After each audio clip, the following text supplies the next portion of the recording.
Welcome to day 3 of Achieving Optimal Health Conference. Today is going to be an extra fun day because we are talking to one of our most favorite people, Paula Kahumbu, about elephants and about all the work that she does in Kenya. Before we hear from Paula, Dora will lead us in today's meditation. Welcome to day 3 of the Achieving Optimal Health Conference opening meditation. So let's begin again together by taking a slow, steady breath in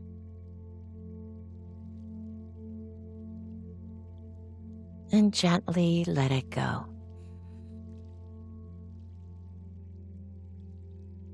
Again, breathing in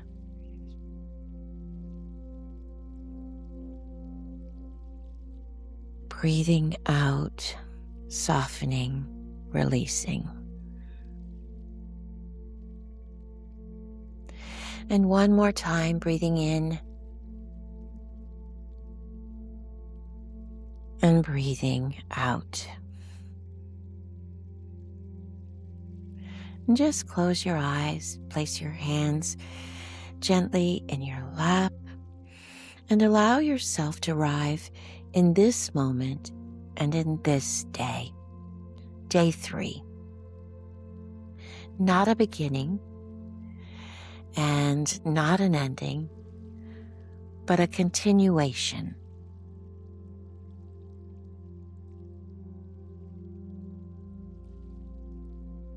Over the past couple of days, you've gathered ideas, reflections, and perhaps a few small shifts. Some may feel clear, and others may still be forming. There is no need to rush that process. Growth often happens quietly in its own time.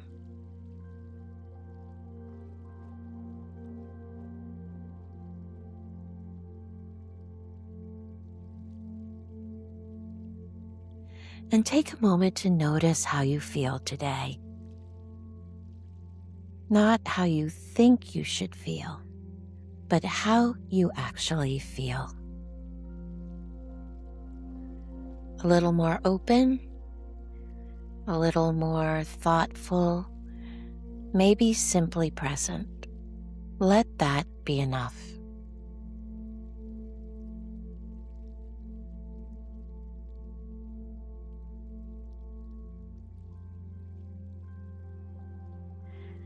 Like the early days of summer, there is a sense of movement here, of things unfolding. Not everything is in full bloom yet, but heading in that direction, and you are part of that unfolding.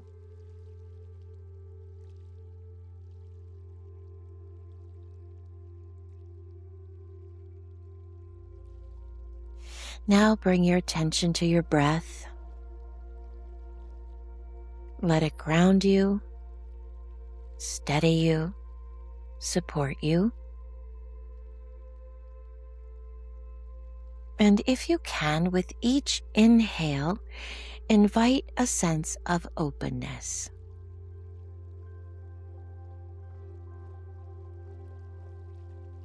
And with each exhale, release any pressure to have it all figured out.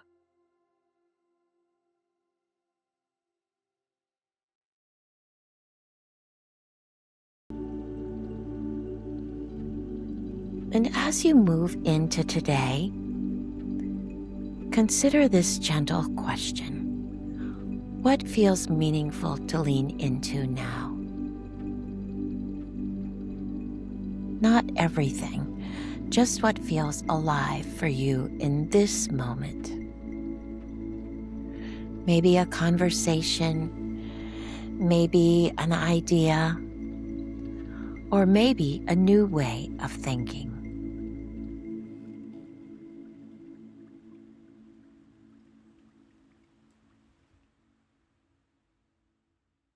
And remember, this is not about doing more. It's about noticing what matters and allowing it to take root.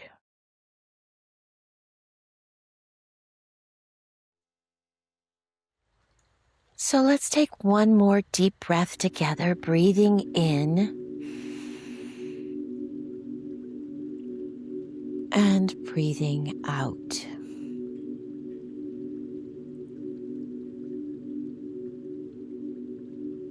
May this day feel steady, open, and quietly energizing. May you continue to discover what supports your health in ways that feel real and sustainable. And may you move through today with curiosity and a growing sense of possibility.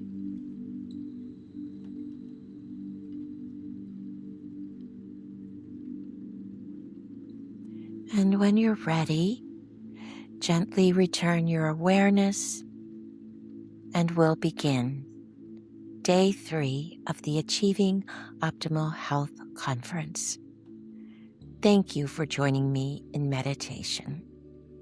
Paula Kahumbu is a conservationist, a renowned leader in the work that she does in Kenya and in Africa for elephants and rhinos.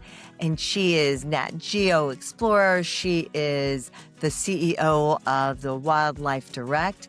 But what we love about Paula is not only all of her accomplishments and all of the incredible work that she does every single day, but she leads with her heart and she listens with her heart. So we are beyond honored to have Paula here with us today. So, Paula, welcome to the Achieving Optimal Health Conference. We are thrilled you could join us. Thank you, Dora. I really appreciate it. It's so much fun to see you again. When I last saw you, and Tricia and I last saw you, we were hiking Great Falls National Park in Maryland, and you are now back in Kenya.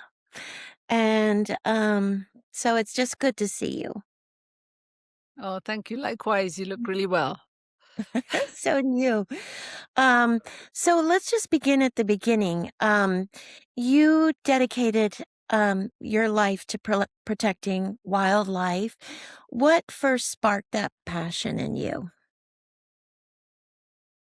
You know, I live in a part of Africa outside of a capital city, which is still very wild. We've got so many animals out here. It's green, it's lush. Birds are singing all day long. It's a little bit idyllic. And I think growing up in that kind of environment gave me a sense of that's the norm. That's the way it's supposed to be. You don't play indoors, you play outside, you climb trees, you wade through swamps, you catch things and study them. And I think the realization that all of this nature is disappearing really struck me. As a young teenager, I went on an expedition into northern Kenya, into the deserts, and I got a real appreciation of a very different kind of environment: extreme heat, extreme dryness, and virtually no life, and people surviving in that landscape. And I felt like I wanted to do science, but it wasn't science for the sake of science. It was science for the sake of protecting nature. And so it really was those formative years as a child and then as a teenager, having these incredible outdoor experiences, which are so rare for young people today. That's, I think, triggered an interest that I was so fortunate to be able to entertain a journey of discovery, my own discovery of what I wanted to do. And it feels a bit, what's the word?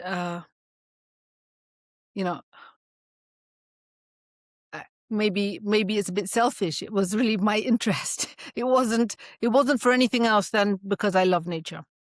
Yeah. Yeah. You described that sense of wonder, that sense of awe that really shifted your perspective on really your life's path. And it makes me think how important that is for our children to be able to experience wonder and awe. Yeah, absolutely. I mean, I meet a lot of parents today who tell me, including my own family, who tell me that they're really struggling to get their children off devices and to walk outside, to take their shoes off, to experience birds and animals, to sit in a car and drive around a national park. Very hard to get children away from the addiction of playing on their phones or their iPads. And it makes me worry that we're not just losing animals in nature, we're losing our connection. Um, even when we're in nature, we're not engaging it. We're engaging uh, an artificial intelligence through our phones. Yeah, And yeah, there's a real blindness in us now, which is driven by technology, um, and it puts everything at risk because we won't notice when things go. right. So you began with primates and then focused on elephants. Can you talk a little bit about both of that kind of work? Yeah, when I finished my high school, I didn't really know how I was going to get to university. I knew I wanted to go to university, and I was put in a secretarial college by my mother because back then that was what all girls did. Uh-huh. And after 3 months, I ran away and went to the national museums, and there was some talks going on, very exciting research being done in one of our national parks, biodiversity surveys. And I immediately thought, that's what I want to do. I want to go out and just live in the bush and count insects and birds and all that. And at the time, Richard Leakey was the head of the National Museums. I went to his office and I said to him, I want to be a ranger. It was the only job I could think of. I didn't have a degree or anything. I just was a kid, 17 years old. And he listened to me, asked me why, asked me what interested me. And I told him I just want to be in the wild helping lions. At the time, I thought lions were amazing. And he said, look, I'm not going to send you out to be a ranger. I'm going to take you to the Primate Research Institute. His original thinking was I would get into biomedical research. So I was taken to a primate research institute. They did conservation and biomedical research on things like malaria and other parasitic diseases. And I spent a year working with these international scientists, and I had to spend a month in every lab. And the only thing I wanted to do was sit in the cages with all these poor animals which were going into experiments, and sit with them and play with them and study them. Many of them were endangered species, actually. That was where my interest in monkeys started. And then Mm, I then went on to write papers about them and go into the field, into one of the most isolated national parks in Kenya, and study these monkeys and the trees that they depended on. That was amazing fun because monkeys are so like humans, and you discover very quickly that they they know each other, and you can tell them apart the way we can tell other humans apart. They have mhm, personalities, and they're so much fun. And later on, when I was looking for my PhD research project, um, Richard Leakey again invited me to explore all kinds of possibilities, and I was flown all over the country to explore, and like at my heart's delight, whatever you want to do, choose a project. And I chose elephants, in part because I realized elephants were recovering, and it was a very, very hopeful story. Elephants mm, were coming back. And as although they were the most studied animal in Africa, they were not that well studied at all. There were mm, very, very few scientists. Only one other woman had a PhD studying elephants. And so I thought I would study elephants in the most unusual location. They were on top of a mountain. They were savanna elephants. They were doing some unusual things. And it was not the easiest research project to do. I had a small baby with me at the time, my son. But it was the most incredible experience to have 8 years of freedom to just hang out with elephants in a forest and study them. We're so privileged. I think we really take it for granted that we mm. have these opportunities, and it surprises me so few people in Africa are studying these incredible animals, because they're not difficult to study. Elephants being so massive, they're not Right. difficult to study at all. You can study their signs, you can study the actual animals themselves, you can study their movements using satellite technology. And I really thoroughly enjoyed my time, studying elephants and getting to know them and realizing that they know us too. They trust us. They learn to predict where you are. Um, they are so full of secrets and special, um, I guess, information that I don't think we'll ever understand them. I just Yeah. think they're so unique and their brains are so big and so complex. We'll never fully understand them, but it's such a delight to try and get to Yeah. uncover some small things about them. They're highly, highly intelligent, right? Elephants. Yeah. And so They're talk so a little bit intelligent. about what, it's a matriarchal society and how and I read Yeah. about probably your writing about how elephants grieve and things like that. Tell us some characteristics of elephants that you know. Well, the amazing thing is that elephants have been studied in a few places in Africa, not that many, but everywhere that they've been studied, their intelligence really stands out.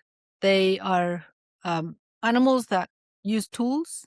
They are animals that play jokes on each other. They kind of laugh. They have a sense of humor. they also uh, they also solve problems. They are very good in solving problems, and they also, of course, have very deep relationships, and that's part of their ecology and evolution. Is their survival depends on relationships. Their behavior can change from one place to the next, so they create cultures just like humans. You'll find that there's elephants in the deserts, which actually have some very unique ways of solving the problem of finding food or water or getting from one place to the next, which is unique to living in a desert compared to elephants that live in mountains, let's say. So they also have these cultures, and so there's no way that you'll be able to say all elephants do this because Mhm. they're so diverse and capable of so much. They are surprisingly agile. They have an incredible sense of balance. I mean, I've seen them standing on two legs and feeding off trees. And they also, but the main thing is they're very family oriented animals. And Mm, it's not just females and their babies. Even the males live in groups which have a very family like structure, with the oldest male being almost like a patriarch and taking care of younger males. They mm, have they have a lot of respect for each other, which is very surprising. It's almost like they're very, I don't know, wise old beings. Even when they're young, they appear to be wise old beings. They're just amazing. So I mean, I really, I don't know. I feel that that awe of elephants is um, uh, grounded in my own experience seeing elephants in Asia, seeing elephants in different parts of Africa, um, yeah. and but also the heartbreak of elephants, which over most of their range are very, very highly disrupted. So we're Mm, studying elephants. It would be like going into a country that has been at war for the last 100 years and studying the humans and thinking that that is humanity, but it's not. mm, It is a culture and a community that is heavily, heavily impacted and um, traumatized. You know, when yeah. elephants are on their own and they're natural, they are a totally different kind of beings. Mm. So there's an urgency around elephants because of the poaching situation. For those people who don't know, what does it mean to be on the front lines of fighting poaching? Well, it has changed a lot. The front lines of poaching are different in different countries. Mm, In Africa, elephants have been poached for um, decades, hundreds of years actually, for their tusks. They've been harvested for all kinds of purposes, but sadly, mostly for international markets. Africans haven't ever really had much use for ivory. If Africans killed elephants, it was because they needed the meat. But Mhm. um, most of the elephants that are being poached because of markets abroad. And earlier on in the 1800s, it was Europe, and then it moved to the Americas. Mhm. Most of the ivory was coming into the US with slaves, actually, and the same into Europe. And now it's to Asia, to China, Japan, Thailand, Vietnam, those kinds of places. But the poaching has actually declined significantly. I would say that there have been major progress in dealing with Mhm. it. And being the front line um, doesn't mean just being on the African continent front line, where there Mhm. are criminals with guns who are hunting elephants. Those criminals are serving a massive machine that is vacuuming ivory out of the continent. And arresting those people is kind of futile because they're very easy to replace. They're just the foot soldiers. The people who are buying the ivory and exporting the ivory, transporting it, that is, to me, that is the main front line in Africa. It cutting off um, the transport corridors is very critical, and also dealing with the judicial system. So making sure that criminals are arrested and charged with economic crimes and given Mhm. sentences. That's been a major success in Africa, across the continent now. There are very severe penalties. So you don't see a lot of poaching for ivory anymore. The message is very clear. It's very Mhm. hard to get away with now. And it's very easy to detect because systems have been put in place as well. But the real front line is actually the demand side. In countries where ivory is in demand for things like making buttons or buying or making chopsticks, carvings, sculptures, um, religious icons, that's really where the ivory was going. Some of it very valuable, beautiful works of art that turns a piece of ivory that might be worth $100 becomes worth thousands of dollars once it's been carved into these intricate pieces in China and Japan. Um, that demand is really the front line for protection of elephants. So long as there's demand, some criminals will figure out how to get the product. Mhm. And so the front line for me is really out there. It's educating the the consumers. Yeah. What about human elephant conflict, like with farmers and and Yeah. people who make their living and it's disrupted by elephants and all of that? Yeah. I'm going to tell you two quick stories actually, Doro. One is on the poaching front line. So we did a very big campaign to try and curtail the poaching in Mhm. Kenya in particular and address criminals who work across the continent. Right, these criminals who move ivory, it's a very large and very heavy product. So they are big companies with massive transportation networks, and they tend to work with many other products. It's not just ivory, which we um, investigated and brought to justice a criminal who was moving ivory, but also guns and probably people as well. His name was Faisal Muhammad Ali, and it took us about a year to get him captured with the help of Interpol, and then to witness the power of an individual network or cartel. Their ability to corrupt the whole judicial system was, to me, very shocking.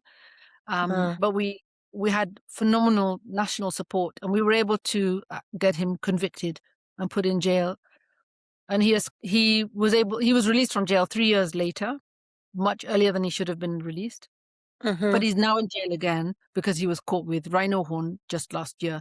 Ugh. So a lot of the work we did actually has created a very important shift in the culture in Kenya in terms of who is the poacher. It's not the guy with the gun; it's the guys who are buying the ivory and moving it around, or the rhino horn, and mixing it up with guns and other criminal activities. So big success. Horrible man. I've met him. He threatened me. But it's so important to have people with courage at the front line, people who Yeah. who in, inspire other people to actually also fight against these characters. Well, but really, the front line for elephants now, the protection of elephants, is around the issue of human-elephant conflict, or some people call it coexistence or conflict. And I kind of feel like the language doesn't matter. The language only helps us. It makes us feel a bit better about it. Actually, the real situation on the ground is not good. I just came back from Amboseli, which is at the base of Mount Kilimanjaro. Spectacular, iconic landscape. For monumental elephants, just spectacular. And I met a little boy and his parents. He was 7 years old. He looked about 5 or less. Very tiny little boy who had been attacked by an elephant. His name is Solomon. And Solomon was in hospital with multiple broken bones, including his femur, injuries to his head, broken both his arms. He was tossed by an elephant.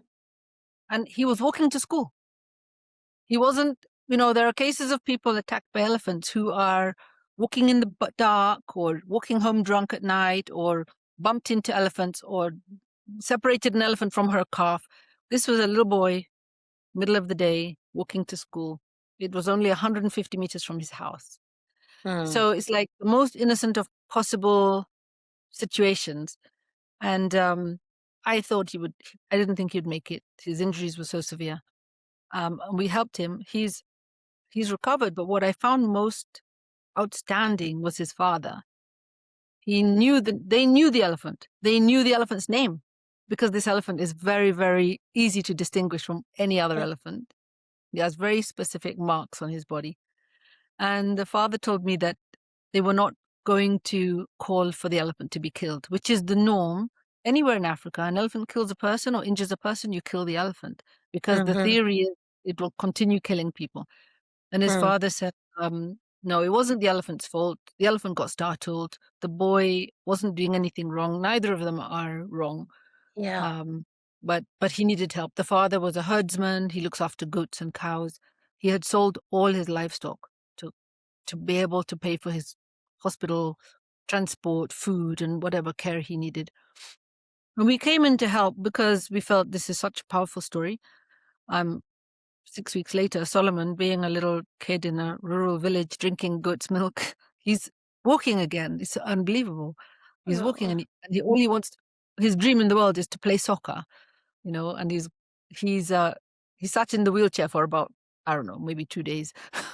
He was just dying to get out of the wheelchair. He didn't want to sit in a wheelchair. Yeah. But that story reminded me of the resilience of African people, that these stories are very, very tough. We hear about bears and wolves and even animals which we wouldn't even consider problem animals like geese in the US or, beavers. And we think of human wildlife conflict in other parts of the world. I think it's extraordinary, the tolerance and the resilience of people in Africa who live with these magnificent animals, and they don't kill them. They're not happy, obviously. They're really not happy, but they don't have a meanness in their heart, like a mean spirit to go and kill those animals. They're looking for solutions. They're desperately looking for solutions and looking for help. Like, this boy should be able to walk to school safely. He shouldn't be at risk from elephants. And it makes me think we need to think much harder if we want to have elephants in the world in the future. In a continent like Africa or in Asia, where there are also very, very dense human populations in areas where there are also elephants. We need to think very hard and find solutions that enable people to live with these beings in their same landscapes. Yeah. So this shift. So is this what hands off our elephants? Is that part of the mission to change the mindset and have things shift about how people see elephants as their Yeah. neighbors and friends rather than their enemies? I think when we started Hands Off Our Elephants was really about protecting elephants from poachers. Really, that was the enemy when we started. We didn't realize it would resonate, that the language hands off would resonate so much. I mean, in Kenya, it's hands off our trees, hands off our rivers, and hands off our forests. So we're seeing a huge, massive national movement around protecting the environment in general, hands off our oceans as well. But our goal is to, yes, win the hearts and minds of the people of Africa, because they need to be the ones who say we want these animals to be in our landscapes. Mhm. They need to be the ones who demand it. And that's so it's a big behavior change campaign, but it's also about education. So helping people to not just learn about these animals, but why learn about why these animals matter. And it's not because of money. It's not because of tourism. Um, we love being in nature. I take Mm. teachers out into the wild, and I get them to take their shoes and socks off and walk in the wild, and they can't believe the physical experience that causes in their whole body. And I keep reminding them, it's not about words. It's not about even what's going on in your head. It's in your whole body.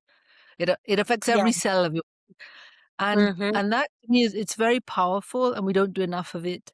We don't have enough of outdoor education. So our target audience really are young people in Africa discovering nature for themselves. Mhm. So not being told, not being shown films only, but actually experiencing it, feeling it, and having agency to explore and discover, but also to take action. Mm. So with kids all across the nation, we are in 275 schools, and we work with teachers. So that our main angle is to make sure that teachers are the catalysts for these young people, young children. Um, and there must be about, I don't know, maybe nearly 10,000 children that we're engaging in one way or another. But the most powerful thing that I've found is being actually out on on the ground, like with you when we were walking Mhm. along a towpath, um, just listening to the wind and watching the river and seeing the birds. It's it's something that we're losing. A lot of people Yeah. don't value that, and as a result, we're losing those spaces and those species. The sights, the sounds, the smells, the Yeah, everything. And, um, and also the health benefits of being out in nature, um, yeah, is another piece of it. And with the mental health crisis that's happening all over the world, yeah. um, nature is a pretty good, um, medicine. It is. I was working with a group of young African filmmakers in Masai Mara, such a beautiful, beautiful area. And I always imagine people will want to tell the stories of the lovely, I don't know, wildebeest or the elephants or the giraffes. But I find African filmmakers are really interested in understanding human uh, beliefs and experiences. And the film that one group made was so moving. It's called Empalekino, which means forgiveness. And the film is about a Maasai man who lost his favorite cow to a lion. And he describes cows not just as his livestock or his wealth. He says he calls them his second soul. They really believe that cows are owned. They're gifts from God. Cows are gifts from God.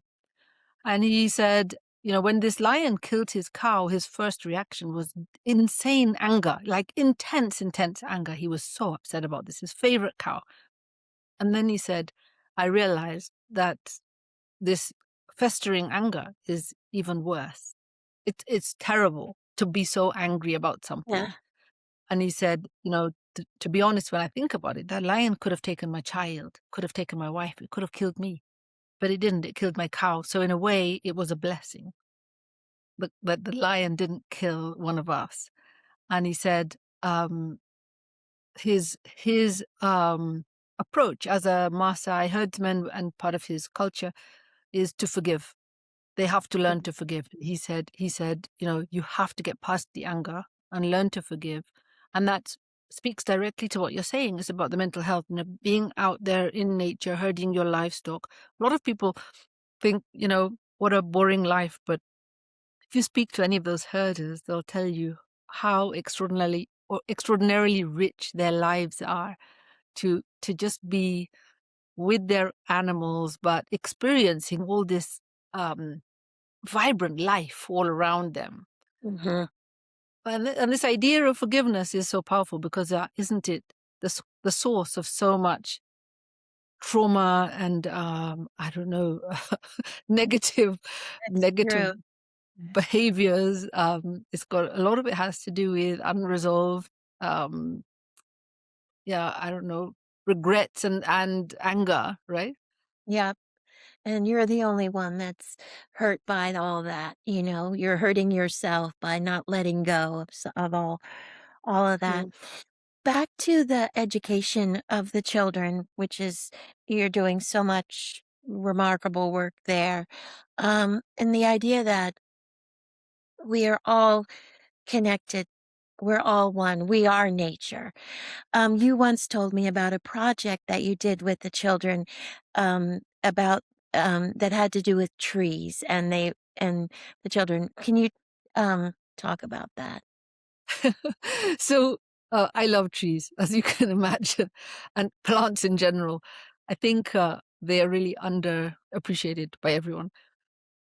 So that we did a tree project with kids where they would write a book.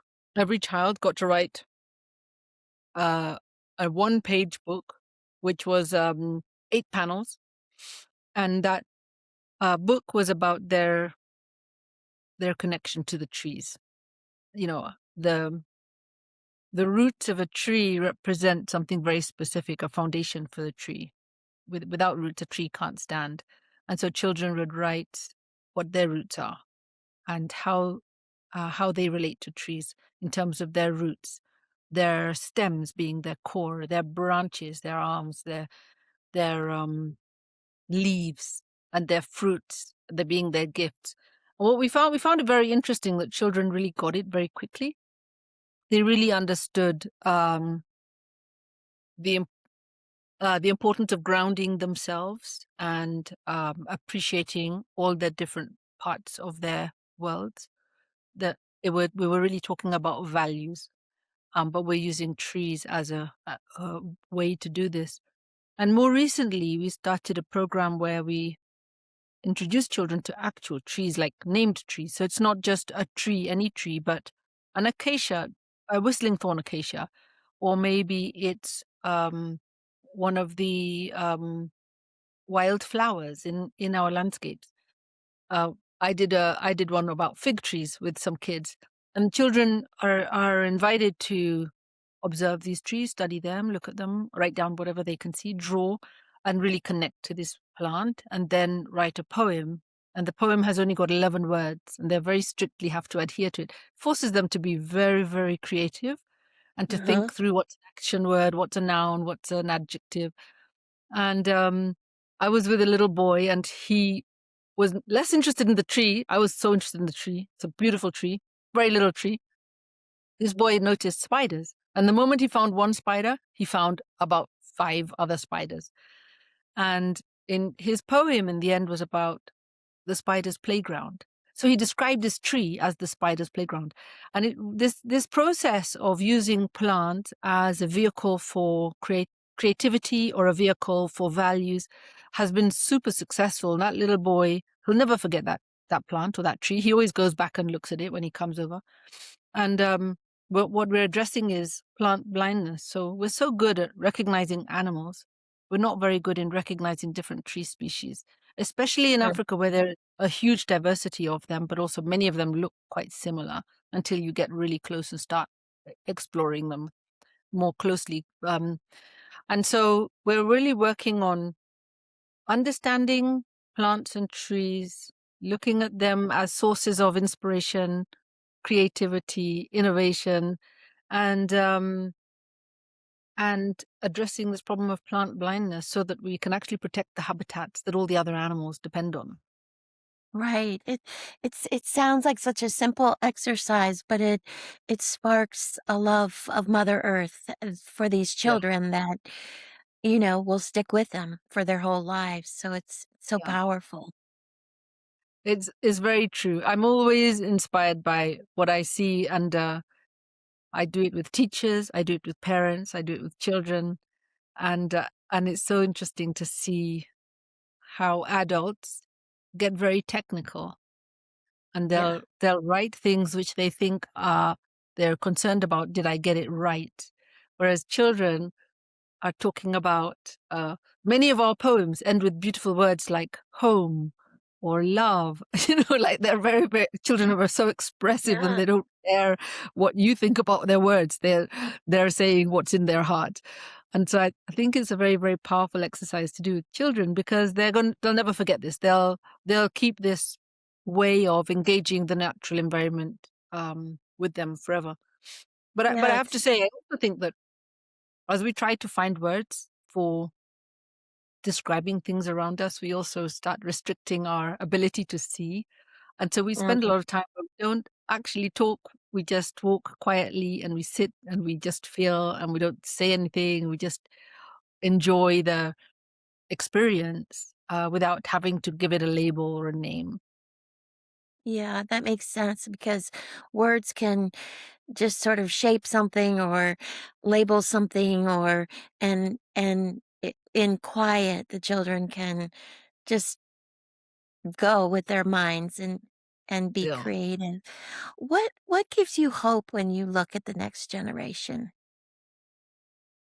I have to say, there is so much that upsets me, what's happening in the world today.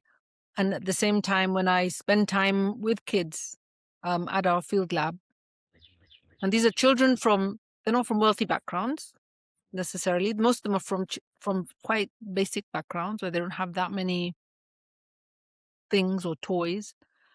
Um, but I just see an incredible hunger for knowledge, for experience, for positive experiences. And for example, last weekend I took children on a hike, and I brought them camping. Actually, I gave them a camping experience and then hiking, and it wasn't easy at all. It was actually really, really tough. But to listen to these children describe their experience, um, how little faith they had in themselves, that they could Mhm. actually make it across this 7 peak mountain.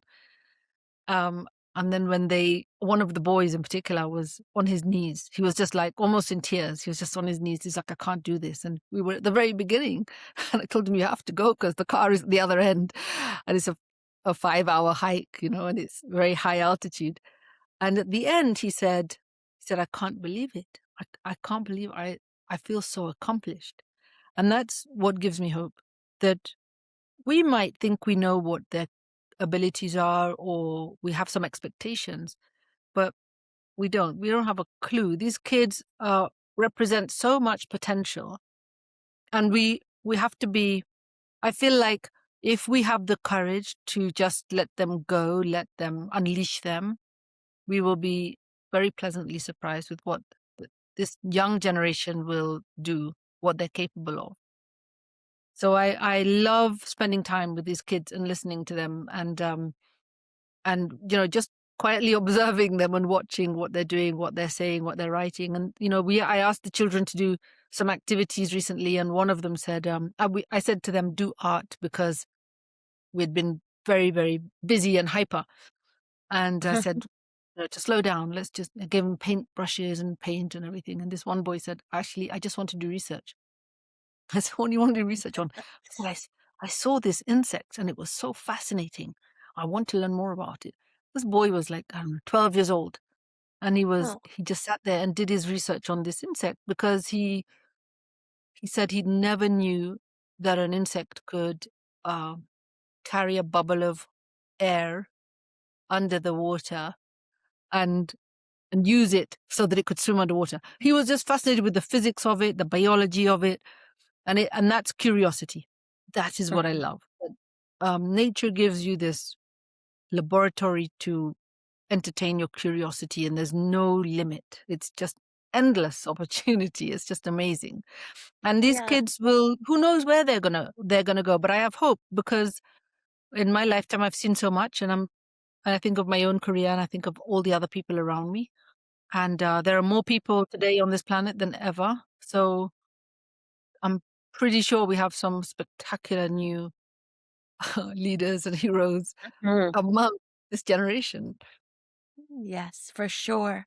So you're a leader, you're an advocate, but you're also an amazing storyteller. Why is storytelling so important in conservation? I think there are three reasons why I think storytelling is really, really important, not just in conservation, but in Africa in particular. Our wildlife stories have really inspired people all over the world. You know, people, there's nobody in the world who doesn't know what a zebra is or an elephant and hasn't heard the stories about these animals. But in Africa, we haven't had those stories um, made by us for us. So I think that's really important. It's the stories are presented for largely for a foreign gaze, not for a local African gaze. And so I think storytelling is vitally important to enable us to express ourselves, to celebrate what we have in our own words, in our own language, and with our own communities, um, in order to take kind of a ownership and responsibility towards protecting nature. So I think storytelling does that for people, and we can see it in David Attenborough's films in UK. You can see how people are moved by his films and moved to action. We need Mm, that in Africa. So that's why I think storytelling is so important. But it's also it's about identity. The If you lose your identity, what are you? Who are you? And I think that's why we have so many lost young people who feel so lost. But finding yourself and your identity in your stories, or in stories that people tell, where you can see yourself in those stories, is so important, because then it mm, gives you uh, like a direction. It's like an umbilical cord to something. Without it, it's easy for young people to feel lost. So storytelling helps to connect people to things that are relatable, really relatable to them. When Wangari Maathai was a Kenyan woman who won the Nobel Peace Prize, and her main thing was, we knew her as a woman who planted trees, but she planted trees to forge peace among different people who otherwise were fighting. And she was an extraordinary storyteller. And one of her stories was so simple. It was just, it doesn't matter how big the problem is, you need to do something. It doesn't matter how small the thing is you do, you need to do something. And that's really inspired, the entire Kenyan population, that there is something that everybody can do. So I think storytelling has this incredible potential, and is unique to human beings. There's a reason why it's such a huge industry, the storytelling industry. It's because it does really speak to us, and it influences us, and it makes us feel good. Um, but it's something that African stories haven't had their chance yet. And that excites me. I feel like there is an enormous untapped potential among African storytellers. And some of the young people that I work with, filmmakers, but also characters in these films, and I'm just like, wow, this is so amazing that a young filmmaker saw the potential of the story of somebody else. I just think it's extraordinary, and it's different. It's not the same as the way stories are told in mm. other places. Right. You've mentioned several people. Who would you say are your biggest mentors? Ooh, wow. I would say the most influential mentor for me was Richard Leakey. He's sadly Mhm. passed away 2 years ago. He was somebody who recognized my interest and encouraged me and was available, which is very unusual for somebody so powerful, so high up in government. He still made time for a little teenager who was lost and didn't know what to do. Didn't want to go to secretarial college, but he gave me a lot of time. He drove me to this center, spoke to people, said, make sure she works. And it gave me a sense of responsibility. My parents were not biologists. My father was an engineer. My mother was a teacher. And having somebody like Richard Leakey say, um, I can help you on your path, you know. And from time to time, he'd call me and say, how are you good? How are you doing? What are you interested in? Can I open this door? Can I introduce you to this person? That was, I think, very important. And he remained somebody who reached out to me throughout my career. And, it started off being a cup of tea and ended up with a glass of wine, you know, Yeah. and having a lot of fun and sharing his trials and tribulations and my trials and tribulations. So I would say that he was the the most important mentor, and he wasn't like any. I've been invited by so many people to be a mentor for young people, and then I'm given this format and this structure, and it doesn't work for me because I just don't recognize that as the correct approach. I feel like mentors are people who just naturally know how to support and help people who need them.